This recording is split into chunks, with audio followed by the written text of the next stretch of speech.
So yun yung motivation natin on why we're doing technical assistance. So in that context, we need to be able to do it strategically and ensure that we will be focusing on schools that will produce the greatest improvement in the performance of the division. Okay, in the performance of the division. So for this afternoon, and the final topic natin, session 5, is to discuss now ano yung contents ng strategic technical assistance plan. Okay. But before that, I put the material sa net, guiding principles for effective technical assistance. Bilang kasi makita natin material sa internet that discusses technical assistance. Okay. This is from the Johannes State Projects from Porter Graham. Ito yung source of it. So let's see. He came up with actually 10 guiding principles, but I will be only presenting 9. Kasi yung 10 hindi na applicable sa konteksto natin. Okay? So number 1, when you offer TA, offer multiple TA strategies. Okay? And levels of support.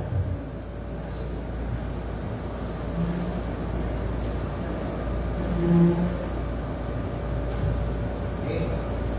You need to provide a broad range of TA approaches. Ibig sabihin, hindi lang isang approach ang bibigyan natin na kunwari training lang. Okay? When you provide TA, make sure that you will be providing different approaches. Okay? Ng TA and levels of intensity. Okay? So yun yung sinasabi ng guiding principles nila. Offer different approaches to conducting TA. So meaning, meron kang mentoring, meron kang networking, meron kang training, okay? Meron kang, let's say, development, and so on and so forth. Make sure you will be offering different approaches. Okay? Range of TA approaches to respond to diverse, unique needs of your clients. Okay? So yung kids sila iba-iba din, so make sure that you will be able to offer such. Number 2, sabi nito, utilize effective adult learning strategies. Kung mga teacher natin, pedagogy, tayo ng adult learning strategies. Mastery of new skills and practices requires not only access to high-quality information, but also active participation in the learning process. Okay, multiple and varied opportunities to apply what has been learned, coaching and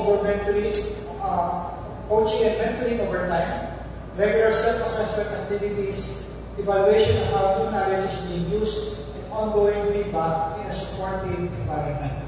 So meaning, when you write a technical assistance plan, make sure that you will be using adult learning strategies, and you will be using, you will be sort of coming up with feedback, mechanisms, evaluation, how effective your assistance, okay, your outputs that you have provided them are actually being used. Okay? Are actually being used. So kailangan ito ng ongoing feedback in a supportive environment. So hindi lang pala gawin ka ng TA, kailangan maka-receive tayo ng feedback from the schools. Make sure that it's part of your strategy. Okay. Number 3, ito, kilala na yung mga students, mga teachers, develop trusting personal relationships. Okay? Develop trusting personal relationships. No? To be effective, all levels of TA require stable and trusting relationships. Client must have confidence that the TA providers understand their context. Okay? Understand their context of the work, and the expertise needed to address the needs, okay? To address the needs with the reliable, timely, and thoughtful response. Okay? So, yung trust relationship will not be developed, or it doesn't follow, it will have to be developed in the context of relationship, but in the context of you understand, okay, their situation, and that you have the expertise to address their needs. Number 4, work collaboratively and build on existing strengths. Kaya tayo naggawa ng SWOT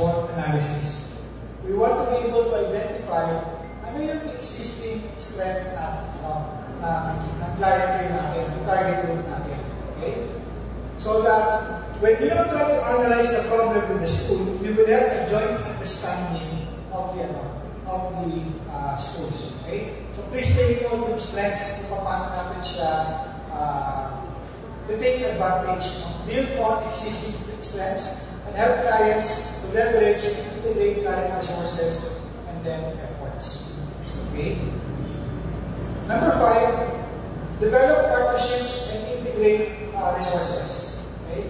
Developing partnerships, integrating and leveraging resources, reducing duplication of effort, and sharing expertise are critical to the work effectively and efficiently implementing sustainable improvement initiatives.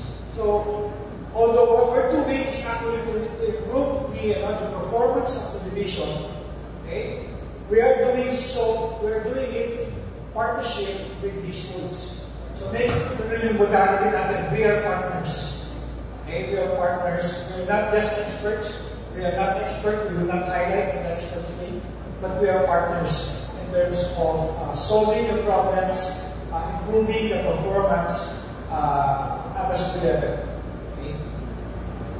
Number 6, provide adaptive leadership and build consensus. Okay, so natin.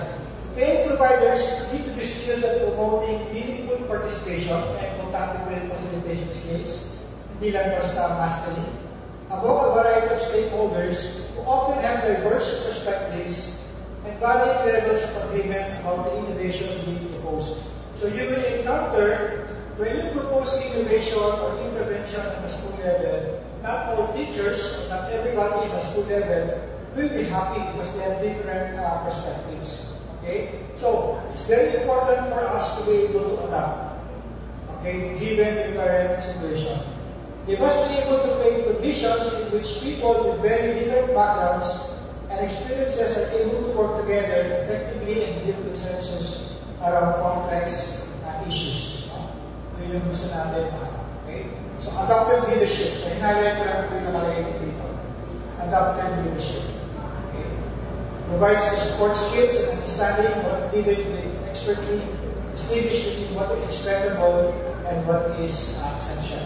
So, kanina pinag-usapan natin yung stakeholders. You will have different stakeholders. You will be encountering different persons, individuals with different personalities. So, we need to be able to adjust. Then, the facilitation skills is one of the must skills natin. Okay? Must skills natin as TA. So, make sure kung kayo yung expert at hindi kayo masyado sa facilitation, there is somebody in the group or in the team who's very, very good in terms of facilitation, in terms of managing personalities. Okay? Managing personalities. Number 7, communicate openly and often. Communicate openly and then often. Okay? Both team providers and clients must have reliable and consistent ways to provide input, clarify activities, quickly identify and address problems on the market. Okay? Maintain open lines. Develop readiness for change. Individuals who may need more information, put in place the communication and speaking information. Okay? Openly and then often. Number 8. Gather meaningful process and outcomes data at regular intervals. This is now the monitoring aspect. Okay? The monitoring aspect. Okay? Should be based on the logic model. So, pakita natin ng pamalayan sa atin natin. Outline natin kasi we use the logic model. That incorporates both formative and summative evaluation. It's critical to gather regular feedback on what is working, what is not working, and where adjustments need to be. Okay? So this is not a one-time thing where pumunta tayo sa school, pero dapat din monitoring tayo, feedbacking in terms of what is happening as regards the feedback and the assistance that we have provided. Okay? And then UPA to a system change lens. Okay? You are trying to change systems. Okay? State service systems are complex, multi-level, and highly interactive. A change introduces at one level of the system inevitably impacts other levels and is likely to be forced back to the status quo if not accompanies purposeful plan support at all related levels. Meaning, pag meron po tayo introduce introduce ng intervention, make sure may masasagasaan kung may tatamaan existing practices. Okay? May tatamaan kung gano'n. No? But you need to view TA from a system change lens. Hindi lang natin gusto marunong sila na mag-build yung capability nila, yung competencies nila, but actually we're actually addressing the system. Okay, so please be prepared na may matamaan tayong existing practices na tulad sa ginagawa natin. No? Sa usapan natin, may mga tinatamaan na excellent practice namin. Okay? So be prepared to encounter that, and be prepared that sooner or later, you will have to address as well the system or the ways of doing things. Hindi lang basta skills ang i-address natin. Okay, so be prepared for that as well. So have a view of UTA to a system change plans. Okay? Now, how do we now provide technical assistance? Ano yung mga modalities natin? Ito tingin ko, alam mo na po. Yung modalities din naman na ginagamit ko as ano. Okay, so, pero let's look at it. Ano yung mga modalities natin? Remember, di ba naggawa kayo ng SWOT? Okay, that is for the school. Hindi tayo yung gagawa ng sinasabi natin solutions. Diba? Remember step number 4? Hindi tayo yung gagawa. Si school ang gagawa. Okay? Hindi kayo yung gagawa ng step number 4 na activities base ngayon. Si school ang gagawa. Okay? So, ang task ngayon natin is how do we improve, how do we develop sa school in the context of yung mga nakalista doon na dapat gawin, especially yung weaknesses. Okay? Especially yung weaknesses. Alright? So, number 1. Okay? Capability building or training or mentoring. So, ginagawa nyo na ito. Okay? So, expect that sooner or later you will be providing training. Okay? You will be providing mentoring services. Okay? So, this is one of our modalities. Mentoring, we use it kung sa isang tao lang. So, most likely, you will be mentoring sa school. Okay? Kasi school sa school eh. Okay? Training, marami yan. Marami mas maganda yung training approach na. Okay? Depending on the capability building issues, the FTAT will facilitate and or implement a technical training course that it will really fit the target group with the necessary conceptual and operational matters. Kung skills and requirement, then you may have to train. Okay? You may have to train them. You have to train them. Okay? Or you have to mentor, especially the student. Okay? So ito, ginagawa na ito. So part of their activities will be training. Gumawa na po kayo ng PA na training. Tama? Hindi ba? Training. Number 2. Okay? Conduct a program or a project implementation sessions. Okay? Implementation sessions. So, okay? Parang bago sa marinig natin. Okay? Technically, hindi ko bago yung technical ko lang parang PA yung natin. Ano? Okay? This includes the orientation of the scope and requirements of programs and projects, troubleshooting sessions, and provision of support materials. So, ano po yung ginagawa dito? Pwede kung ano yung nakalagay ng issues na nakita dun sa SWOT analysis, pwede yung magiging subject ng focus group discussions natin. Okay? Collectively, both them jointly to help address our particular issues. When I was in the Development Academy of the Philippines, we were implementing a workshop session where nagbabayad yung mga agencies. Ang tawag namin Project Implementation Improvement Clinic. Clinic ang tawag namin. So the different agencies are there. Okay, and then nagdi-discuss ng mga problems and nagkakaroon ng discussion on how other agencies have addressed the problems and also providing technical inputs on how the problems can be addressed. Okay? Again, take note, this is a capability building.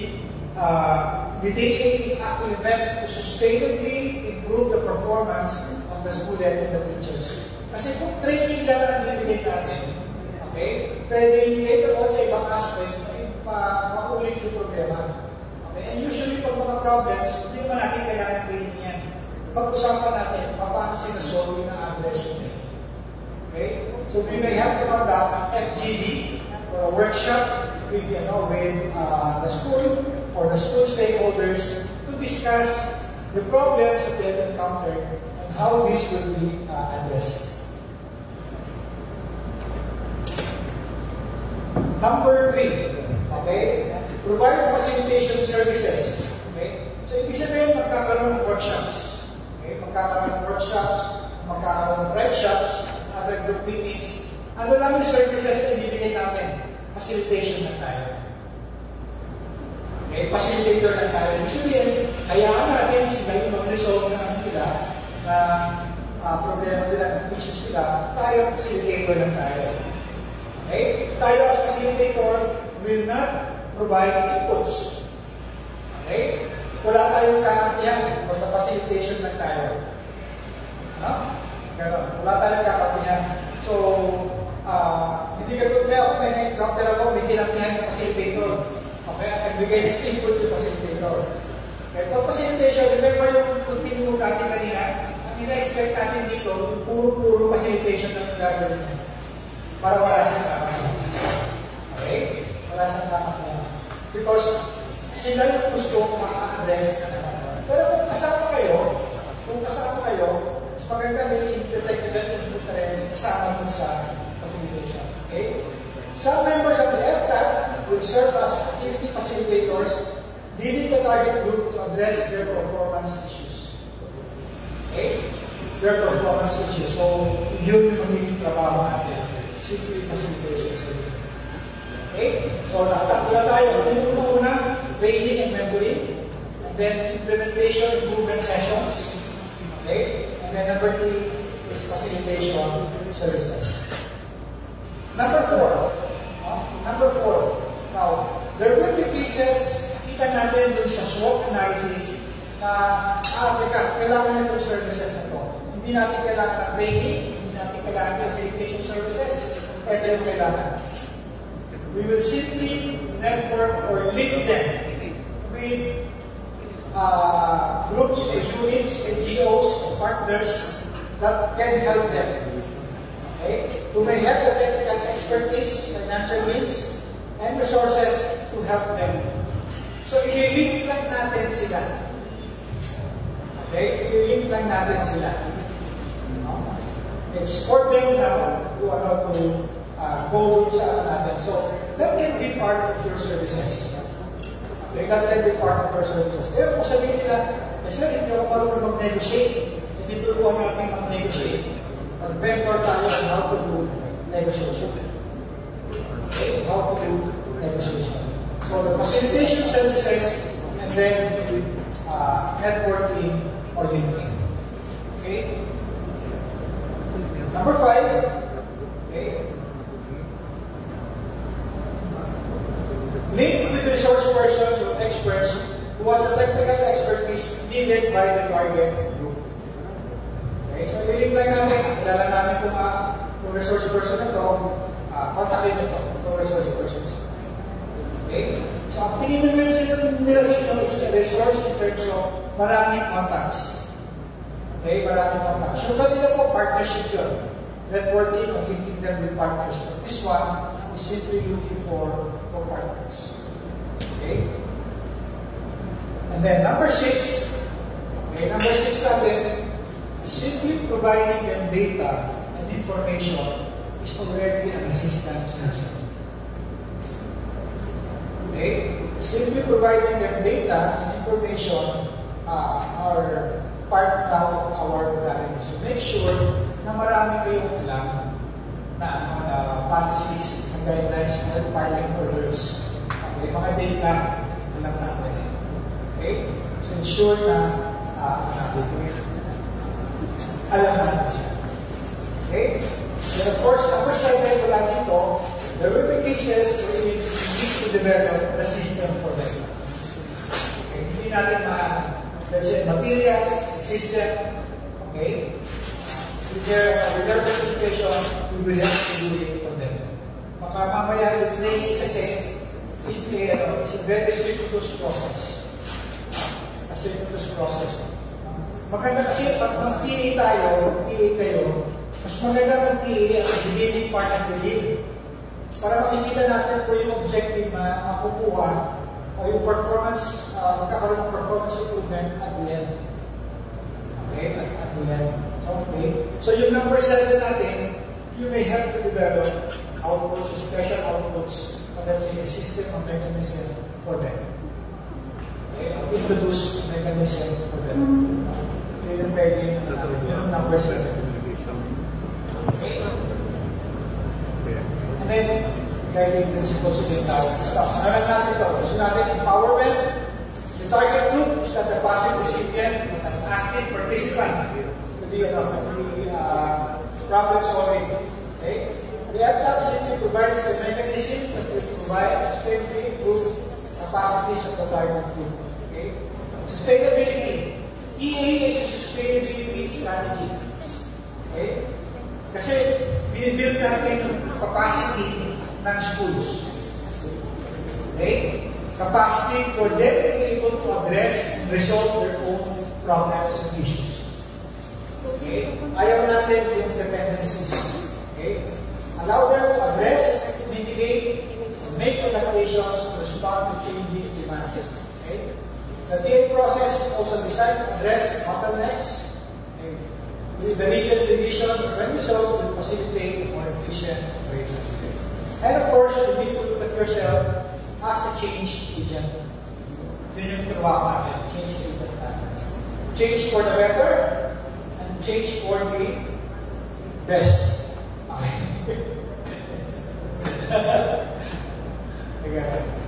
Okay. We're simply change agent. Okay. We just provide the stimulus for them to be able to. Okay. So, given that, ibig sabihin, pag gumawa tayo ng technical assistance plan, anong main objective natin? Ang main objective ba natin ay resolve yung problem na nakalagay sa SWOT analysis o complex. Yun ba yung objective natin? Okay. Hindi. Sila ang mag-address pa. Main objective natin is equip the schools with the necessary competencies, system support, which will allow them to solve their own issues and concerns affecting their performance. Okay? So it's basically making yourself irrelevant. Yung tipong pagkatapos nyo ng technical assistance sa kanila, hindi na namin kayo, ayaw na namin kayo makita. Kaya na namin. And then you will now go to other areas. Okay? To other areas. Ayaw na namin kayo makita. So, ibig sabihin, pag gumawa kayo ng TA plan, ito po ang objective natin, ito ang general objective natin. Kung ano man yung competencies na yun, kung ano man yung mechanisms na gusto mong establish, yun yung ilalagay natin na tawag ito ang objective natin. Okay, hindi ganito ka-generic. Ano yung competencies na gusto natin na improve sa school? Yun yung ilalagay natin na objective na PA natin. Alright? So, given that, pasakali, ito ngayon yung ano natin. Ito yung suggested outline ng PA natin. Okay? Ng PA natin. Okay? Background, objectives of the PA. Okay? Modalities, external issues and concerns, activity plan, EPTAC composition, or EPTAC composition, and then budget / okay? Alright? Para ka lang gumagawa din ng project proposals, yung text ko lang natin sa requirements natin. Okay? Para na lang gumagawa. Okay? So, tingnan natin isa-isa. Okay? Tingnan natin isa-isa. So, simula kayo tayo sa background. Okay? So, ano lalagay natin sa background? Okay? Ano lalagay natin sa background? So, ibig sabihin, parang meron kang nalagay sa background, ibig sabihin, nag-conduct pa kayo ng investigation. Diba? Hindi lang basta magbibigay kayo ng PA. Ibig sabihin, nag-conduct pa kayo ng investigation. Mag-conduct pa kayo ng investigation o ng baselining o ng situational analysis. Mag-collect pa kayo ng data, organize kayo ng data, and perhaps come up with a SWOT analysis. Okay?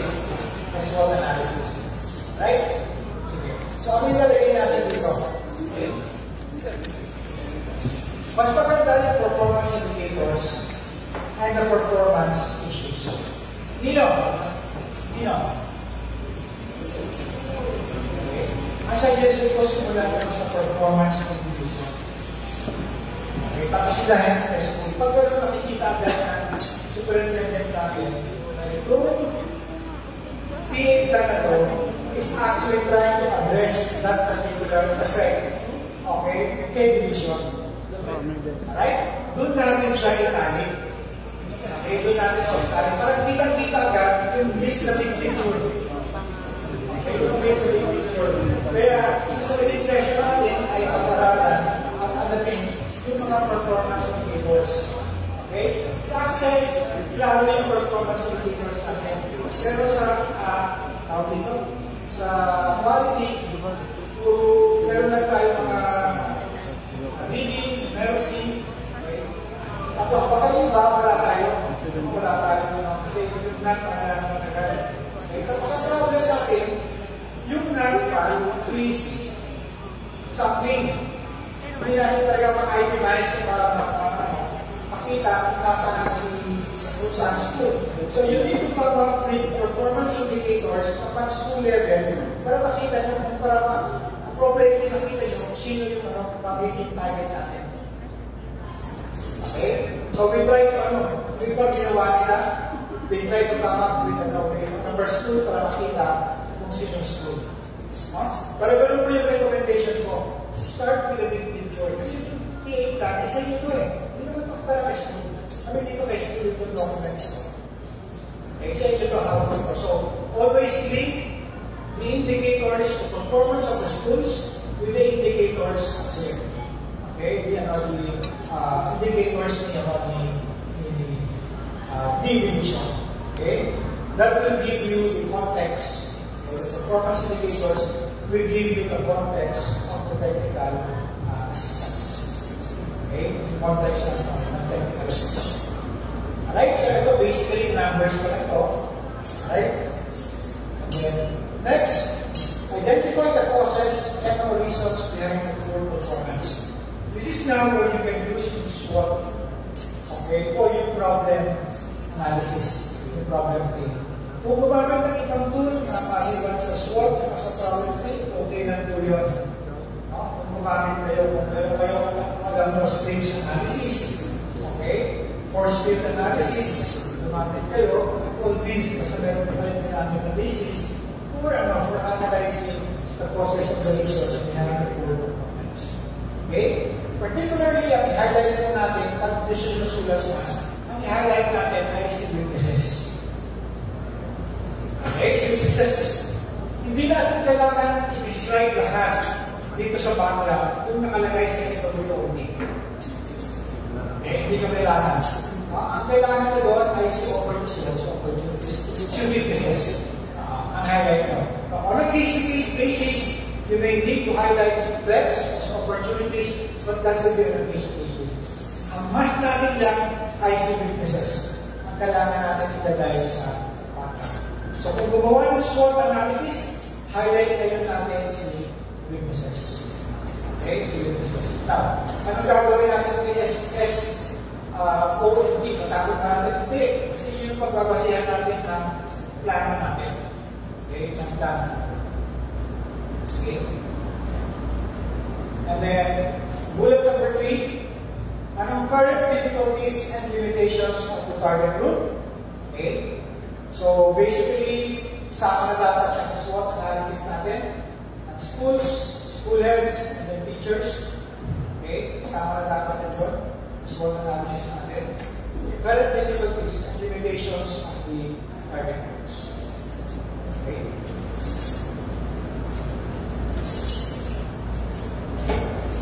And then frame conditions. Pag sinabi kong frame conditions, parang sa picture ko, kung ano yung background, para siya yung frame. Madali na kita natin sa situation. Ito po yung threats. Okay, ito po yung threats. Frame conditions or factors affecting target areas or the groups beyond their control. Okay, the situation in the area. Right? And then, in implications if not provided with technical assistance. Okay? Okay? Impact on SBO performance. Parang nananakot kayo ng SPS, yes, hindi natin nilalaw to. Okay? Ganito pa rin nangyayari. Mag-worsen na yan. Okay?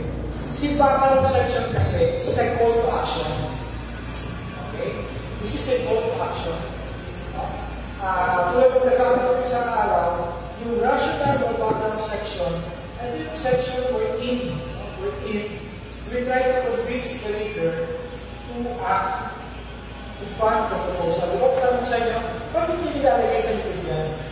Bakit hindi annex na lang yan? Bakit kailangan nasa unahan yan? Kasi dito yung unang ito-convince yung decision maker to act, make decision dun sa plano. Kahit hindi niya pa nakikita ano yung interventions. Basta magkaroon ng agreement that there is a need to make decision. Okay? And address a particular situation. Okay? Address a particular situation. Alright? So, SWOT analysis, kung meron tayo, ilalagay natin. Mag-highlight on the weaknesses. Highlight on the weaknesses. Okay?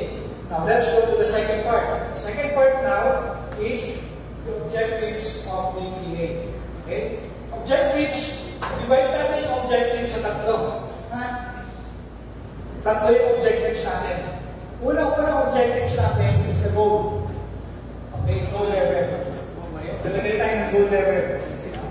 Sa goal level, right? Ano yung talagay sa goal level? Ito yung may improve the performance kay SDO. Ano yung magiging impact ng SDO? Okay? Dito papilitan kayo kumuha ng mga PA na mga significant talaga. Hindi mga PA na maliliit lang. Okay? PA's contribution to SDO performance. Meaning, ang pinitignan natin dito, hindi ito yung objective mission ng PA. Ang PA ay magpo-contribute lang dito sa PPS. So, you get now from the DDP, or you get the latest KPI sa okay? So, in this context, of course, meron tayo. So, kung halimbawa, okay, ano tayo for achievement, so, alin dito yung gusto natin na-improve? Okay? Alin dito yung gusto natin na-improve? Programming skills? Okay? Ilalagay natin ito. Kung sa access yan, let's say intake, ilalagay natin. Improving intake sa okay? Always provide a big picture. What you're doing is actually addressing that big picture. Yung palagi yung mag-drill natin. Okay, tap tayo. We call that the goal level. The goal level is not part of your TA, but your TA will just contribute to that. Okay, so pwede na lang. Kasi, ibig sabihin niya, kailangan pa namin ibang TA para mag-contribute din dyan. Possibly yes. Okay, kasi yun ang hinahabol natin. Okay, ang pagkakaganda kasi, habulin natin kung ang nakalagay na meet na objectives. As of now, parang wala nangyayari basta kung ano lang yung nakalagay sa NDP, yun lang yung nakalagay sa NDP pero hindi nahabol yung nakalagay sa NDP. Okay? Naglalagay ng objectives, naglalagay ng targets, pero hindi talaga yung nahabol. Tayo gusto natin yung nahabol natin. Okay? Kaya nga medyo nag-pre-rate ko namin yung pag-target na especially sa school level na kinalanan sa SIP. Pag ang school yung na-target natin ng children, paano ginagawa? Ang ginagawa ng mga schools natin, kung nagta-target ng children.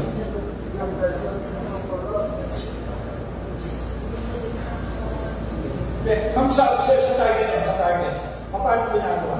Karaniwan kung anong increment ng English in the past, ginagamit lang yung increment based on YouTube, di ba? Kunwari, in the last 3 years, ito yung achievement, kunwari, 32, 34, 36. Tapos, nasasabihin kayo, school 6, increment of 2, nag-improve ako, now become 36, 38, 14, then 44. Okay? Magka-target siya ng gano'n. Guys, hindi siya targeting. Okay? Hindi siya targeting. That's forecast. Forecast yun. Okay? Bakit? Ano po mga forecast? Anong pagkakaiba ng forecast at targeting? Okay? Ang forecast, diba ginagamit siya sa weather? Sa weather, di ba? Sa weather siya ginagamit. Eh, ang forecast, okay, is just a forecast. Okay? Hindi ina-announce ng pag-asa na ang bagyong, okay, ang bagyong si Ray ay tinatarget si Leyte, sa Tacloban. Wala tayong sinasabi ko naman. Sinasabi ko lagi, the type of Ray is forecasted to hit. Okay? Ibig sabihin nun, if the conditions, if the environmental conditions around it remains the same, it is forecasted to hit this particular area. Okay, so ulitin ko ha, if the conditions around area remains the same, okay, sabi ko ng hangin dyan, ng init dyan, it remains the same, it is forecasted to hit this area. Yan ang forecast namin. Okay? Ngayon, ang mga schools namin gumagawa ng SLT. Gumagawa ng SLT. Ibig sabihin, okay, unless kinapilag nila yung SLT, since gumagawa ng panibagong SLT, na may panibagong activities, may panibagong mga bagay na gusto gawin, may mga training na gusto bigay ng teacher, ibig sabihin, the conditions now will be different. Diba? The conditions around now will be different. So, ibig sabihin nun, your target now has to be higher than the forecast. Kasi pag sinabi ng forecasting, without doing anything, na-achieve ko 38, 40, and 42. Diba? Ibig sabihin ng forecast ko, even without doing anything, even if I'm going to do the same things, okay, the same things in the last 3 years, mag-improve pa rin ako by increment of 2. Okay? Pero, dahil meron tayong bagong gagawin, magkakaroon tayo ng PA, magkakaroon tayo ng training, magkakaroon tayo ng additional budget. Okay? Therefore now, yung target ko dapat sa year 1 ay mas mataas at least na 38. Okay? O pwede rin ng 38 sa year 1. Pero sa second year, dapat mas mataas na sa 42. Okay? Mas mataas na siya. Okay? Ang pag-ibig na mataas. Okay? So please, laruin din natin sa mga students natin kasi na-perpetuate yung pag-isipan na gano'n na they are actually targeting when in fact it's actually forecast. Okay? Trend of trend. Trend yung ginagawa nila eh. Para bang na yan eh. But our performance for the last 3 years is 1-1-1. And if you're going to do the same things, what will be your performance in the next 3 years? 1-1-1. Pero din sa kung pareho lang nagagawin yung project, kung yung SIT mo, pinalitan mo lang ng dates, okay? Pinalitan lang ng dates, then ganun din magiging performance the next phase. The targeting is different. Planning is different. Okay? The-target din tayo. Ngayon, kung anong target is school, kunwari sa school nag-target, ang reading ko, is actually yung percentage na target ko sila ng DepEd, near mastery pataas eh, di ba? Near mastery parang masyadong mababa. Ito, iba din yung target. Dapat sasabihin niya, kunwari, 60% ng mga bata by year 1 ay nasa near mastery. Okay? Ibig sabihin tayo, kung kuha tayo ng technical assistance plan, tutulungan natin yung mga schools mahabol yung 60% ng near mastery na yun. Nakakonect na yun tayo dito sa target. Okay? Nakakonect tayo sa target. Alright? So, please take note of this. Tatali palagi natin sa television. Tatali palagi natin kay DVD. Okay? Tatali natin dapat kay DVD. Ideally, of course, SIP nakatali kay DVD, pero yun yung aspect ng planning na hindi pa nagtatali. Diba? Si region, kasi region, siyempre, pag sinabi ni region na target mo 90, wala mong ka-target ng 80. Diba? Okay, magsasabi sa center na target natin yan 95, na walang region na magka-target ng 85. Okay? Sasama sila lahat din sa amin. Not literal po, hindi literal na wala. Depende sa context ng bawat region na course. Okay? So this is now your general as of your goal level. Now, let's go now to the general objective. The general objective now, objectives, you can have more than one. This is now the objective of 38. Okay, this is now the objective of 38. So if we're going to look at this continuum implementation, we're referring to the general objective again. Pag matapos yung TA, ano mangyayari ako yan? Okay, so depende kung sino naman natin. Okay, end of TA objective, competencies to target groups. As a school head, teachers in the school will be able to perform after giving the TA. Okay, after giving the TA. Okay, so it's very important na after the SWOT analysis, you identify kung ano yung mga training requirements, training ng group conduct nila. Part ng gagawin natin is to be able to baseline ano yung competencies nila. Okay? So yun yung ano natin. At the end of, let's say, 6 months, the schools or the school head will be able to perform the following competencies. The teachers will be able to perform the following, will be able to demonstrate the following competencies. Yun po yung objective natin sa TA. Okay? Yun yung objective natin sa TA. Kasi tayo sa TA, we are strengthening them, but we want them to solve their problem. Okay? We will not be solving their problem. Kasi kung tayo, ang magsasolve na kalagay sa SWOT, hindi tayo na sa school. Diba? Tayo na sa school, nalabas yan. Okay? Klaro po tayo, no? So, paparevisit po ngayon si mamaya sa SWOT natin.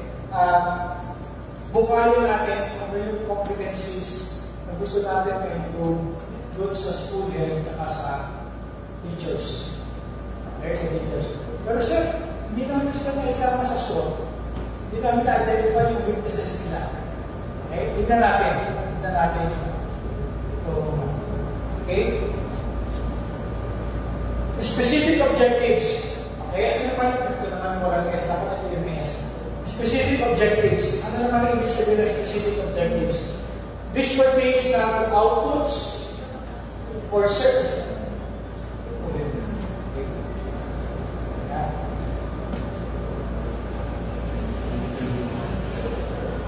Okay. Specific objectives. This pertains now to outputs or services the FCAT will deliver. Okay? Outputs that the FCAT will deliver or provide to the target group. Kung sinabi po outputs, ibig sabihin, series of activities at yung dulo na output. Okay? Yung po yung dulo na output. Okay. So, ano po yung mga bigay tayo ng samples? Specific objective. Okay? Specific objective number 1. Sample natin. Train teachers on how to conduct online teaching. Okay? Kung nakalagay ito sa businesses ka, dito na yung natin sila. Okay? Okay? So that they will be able to conduct online teaching. Okay? Depende po yan. First objective po dito ay depende sa nakalagay sa SWOT. Tanongin nyo, ano po yung output dito? Ano yung output po dito? Ang output po dyan are the trained teachers. Training is an activity. Ang output po dito are the trained teachers. Okay? Trained teachers. Okay? Ito, hindi ko alam kung tama yung objective, pagkakasulat ng objectives. Okay? Kasi nakalagay, mentor students and selected teachers on how to implement and manage the FAC process under the new learning conditions. Okay? So, na-itemize ko natin yung mga magagawa nila. Okay? Yung mga magagawa nila. Okay? And then let's say, kung kailangan natin tulungan sila mag-set up ng organismo, okay? Pwede din po yung develop online reporting for schools using, let's say, Google Docs. So, mga sample objectives po, you can have as many specific objectives as you can, depending on what is actually indicated in the SWOT analysis. Preferably, mas marami po tayo, i-address po natin primarily the specific objectives. Okay? Of course, you need to do something about strengths, opportunities, and then okay? So, yun po yung magiging naman na ang i-exam natin. When it comes now to objectives. So, pre-hierarchy, pre-logic model, goal, general objective, and then specific objectives. Okay? Ang tawag po dyan, puro results po yung tatlo na yun. Okay? Puro target group driven. Okay? Puro target group driven. Hindi po context sa atin. Puro po sa target group. Kung gusto natin ma-improve o ma-develop sa kanila. So, pag ganun po, then we will become a real PA na. Hindi lang tayo troubleshooter na parang hardman i-address natin. Yet, we want to help them address their own problem. Okay? So, next, kung naklaro na natin yung specific objectives, ang susunod na ilalagay natin, depending sa specific objectives, ilalagay na natin ang our modalities. Ano na yung gagawin ko? Okay? Ano na yung gagawin ko? Ideally, bawat modality dapat may ina-address na specific objective. May ina-address na specific objective. Okay? So, ano na yung modality ko? Okay? Number 1, facilitation assistance lang ang gagawin. Okay? So, sulat lang natin kung ano yung activities at yung papacilitate natin sa software. Okay? Yun yung gagawin natin. Okay? Number 2, since na-training tayo, isa sa modality ko is mag-conduct ako ng training. Okay? For selected teachers. Okay? Use when building competencies. Okay? Okay? And then, yung competencies na yun will help them address the performance issues. Kaya i-build yung competencies. Okay? Mentoring. Okay? When one or two individuals, okay? Part naman natin is handholding individuals to improve their management and interpersonal skills. Usually po yan sa mentoring, mawawala mo sa management and interpersonal skills. Okay? And next, coaching sessions. Okay, coaching sessions used when assisting a student or teacher to perform a certain or specific task. Certain or specific task. So, okay. Dali po para ito pa pala. Sino yung pala yung training? Next, materials development. Okay? Assisting the target groups in developing and preparing materials that can be used to improve their performance. Okay? Their performance. Okay? Linking with resources. Okay? Linking with resources. Okay? And then, letter G, enhancing systems and then processes. Tinulungan ma-enhance yung processes. Okay? Now, hindi lahat ng yan ay kailangan natin ilagay. Okay? Depende sa specific objectives natin. Okay? At yung specific objectives natin nakalagay sa SWOT. Okay? Again, let's repeat. Primarily, gusto natin mag-focusan tayo, gusto natin nakafocus tayo ay dun sa weaknesses. Okay? Opportunities, yan din, saka yung threats. Kaya nilagay doon yung threats. Bakit nilagay yung threats doon? Bakit nakalagay yung threats doon? Because those threats are high probability and high impact. So, kailangan i-address natin dito sa plano natin. Okay? Yung nakalagay sa SWOT natin, hindi ito yung mga medium, ito yung mga usually higher. talaga ang tama. Okay? So yan. Okay, any question? Right? So, iniwalay ko pala yung threats. Okay? External issues and concerns. Okay? Ito lang yung threats po natin. Iniwalay ko pala siya. Ayan. Okay? Kasi may mga na hindi naman natin kailangan kayang ma-address din as EFTAT. Diba? Hindi natin kailangan ma-address din. Okay? So, lalagay natin na yun siya dito. Okay? And ano yung mga mitigating response natin? Work around natin siya. So, ang lalagay natin dito ay the high probability, high impact. Okay? Work around. Okay? Gagawa tayo ng work around. Okay? So, yung mga nilagay nyo na threats, tapos yung nag-identify kayo ng action points, yun ang nilagay natin. Okay? Yung mga descriptions. Okay? So, kung iitignan natin yung view natin sa goal, the situation, the future, okay? The goal, general objective, specific objectives, and then TA polarities natin, and then this one, alright? Nalatagan natin lahat ng gusto natin gawin, nalatagan natin ang coverage ng mga assistance activities na gagawin natin. The next part now is to come up now with an activity plan. Okay? Di ba? Hindi tayo nararamdaman dito. Yung sa isang narrative yun, kasi kailangan nyo po i-describe yung ano eh, yung RTA modalities. Yung external issues, mas magandang narrative na lang yan kasi parang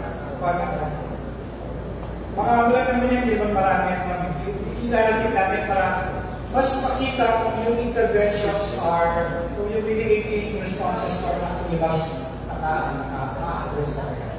Okay, tanong naman dito, yung external factors para Manilas, balik ko lang po. Kung narrative ba siya, ako suggestion ko po narrative. Hindi naman ito marami, mga 1 or 2 or 3 na ito. Take note po hindi maraming threat. Pag maraming threats, hindi magandahan. Okay, ibig sabihin, risky yung risky performance ng school. Okay, so just choose the high probability, high impact. You choose them. Okay, so dito po ang gawin natin, i-describe natin siya para mas makita natin if the proposed workaround is actually addressing. Okay? Then pagdating dito, it's just simply putting in the activities na natin. Activities na gagawin natin. Ito po okay na sa loob, plus natin yung rubin na lang. Hindi yung planning.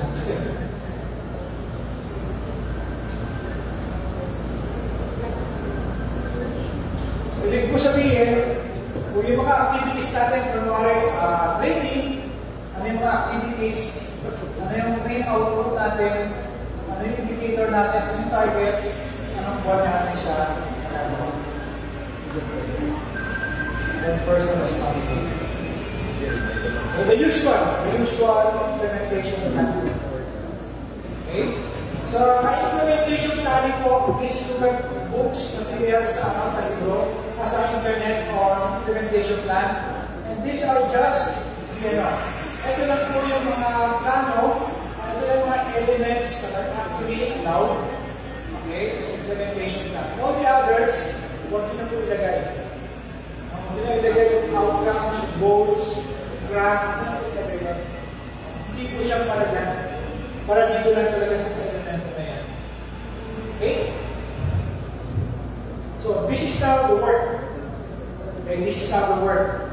The next are actually now the FCAT composition. Okay? The FCAT composition. So, you know how to work. Kita na natin yung work. FCAT member, expertise. Anong activity, assignment? Galing ngayon gano'n sa implementation. Target group counterparts, yung counterpart ng particular activity na yun sa school level. Kasi meron tayong in-improve na performance. Okay, sino po yung contact natin sa per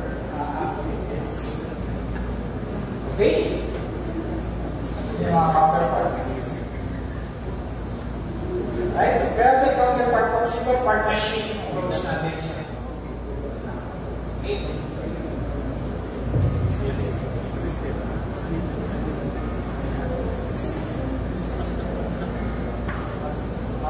Hindi ko alam kung relevant po ito, ha? Yan natin ito kasi sa natin. Ano lang po ito para sino yung pwedeng team leader, yung team leader, ideally from the unit with the most issues to address. So CID or SUV. Okay? And then documented sa planning, CMME, and then yung mga pinagalingan po ng specialist. Okay? Kasama din po si RP kung meron pong kailangan ng RP. Okay? Division Chief oversees technical correctness, PAs. Okay? And then the staff of the functional division. Okay? Right? Higit sa lahat, ito lang po yung issue. Pagpupunan ng aming cost. Paano yun? Saan pupunin po yung cost na? Okay? The usual plan na ulan. Okay? So, ito po yung plan na. Kaya ito yung plan na.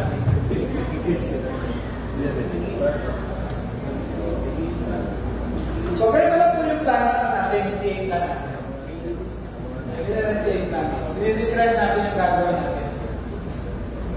Okay? And then, external issues, activities.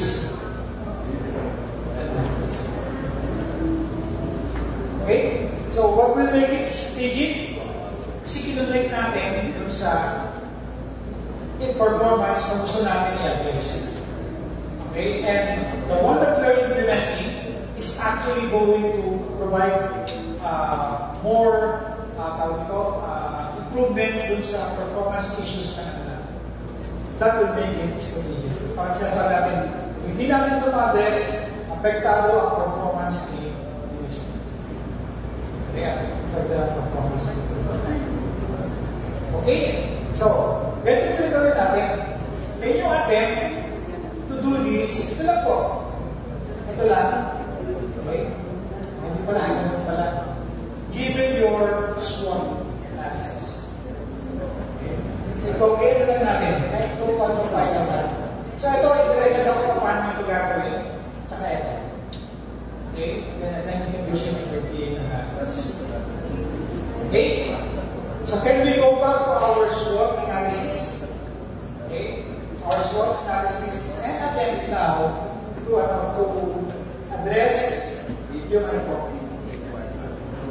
Ito, alam ko magagawa nyo na ito eh. Ngayon, alam ko magagawa nito, ay ito, gusto ko makita ito. Ito PA, tsaka ito modality. Mapapagsan, link natin sa kanila. Kahit ito na lang muna. Given our time. Ito lang muna tayo, tsaka ito. Tsaka ito yung zero external issues. No? Okay. Paano natin gagamitin ngayon sa SWOT analysis?